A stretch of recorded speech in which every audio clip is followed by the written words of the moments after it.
जी ګرانو کتونکو دا مهال ما سره موجود دی ډیپټي کمشنر بډګرام جناب بصیر سقلین صاحب او ټول مخکې څخه تاسو مونږ ویلکم وایو په تاسو بیا بډګرام ته راغلی سر دا ته ووایي چې نن دا ضلعي کونسل د اجلاس دلته کې منعقد شوی و تاسو به د دې باره کې څه ویل غواړئ او دغه شان اجلاسونه چې په سیاحتي مقامات کې منعقد شي دا ټوریست ته یا عام خلکو ته څه پیغام ورکول غواړي دا نن چې کوم د ضلعي کونسل دلته خپل اجلاس منعقد کړی دی بچ مهرباني کې د هیلو ایریا کې نو دې سره ډېر فایده کېږي یو خو دا دی چې خلکو ته دا میسج ځي چې بھئی دا کوم د ډسټرکټ ګورنمنټ دی او ضلعي ممبران دي ډسټرکټ ناظم دی تحصیل ناظم وغیرہ جو هغوی پکې شامل نو دوی د سیاحت فروغ کې څومره سنجیده دي او بل دا دی چې دې سره بیا د میډیا توجه هم دې ته راځي او هغه علاقه چې کوم دی هایلایټ کېږي خلکو ته هغې باره کې پته لګي اوس دا زموږ تاسو ته هلته وګورئ دا بډګرام کې دومره ښکلې علاقې دي د هغې باره کې خلکو ته پته نشته مقامي خلکو ته خو افکورس خو چې کوم خلک بهر نه راځي هغې ته خو پته نشته چې داسې ښکلې علاقې دي نو دا خبرونه چې کله بیا خورېږي د دې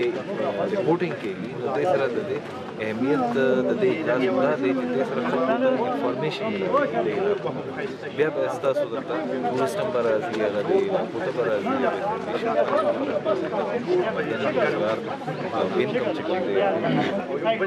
اصل بډګرام کې څنګه چې موږ ګورو ډېر سیاحتي مقامات دي چیل دی بلیجه ده ګلۍ میدان داسې نور هم ډېر مقامات دي او چونکې تاسو ډسټرکټ ایډمنسټریشن ریپرزنټ کوئ نو ضلعي نظامیه په دغه لړ کې څه کړي دي او د سیاحت فروغ لپاره هغوی څه کول غواړي فلحال تاسو داسې وګورئ چې دې د اوس چې کوم سیزن دی د ټورسټ سیزن دی هغه تقریبا ختمېدو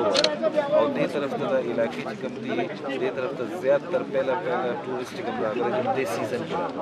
نو افکورس تعداد خو دومره زیات نه ولیدل خو دې دا وشو چې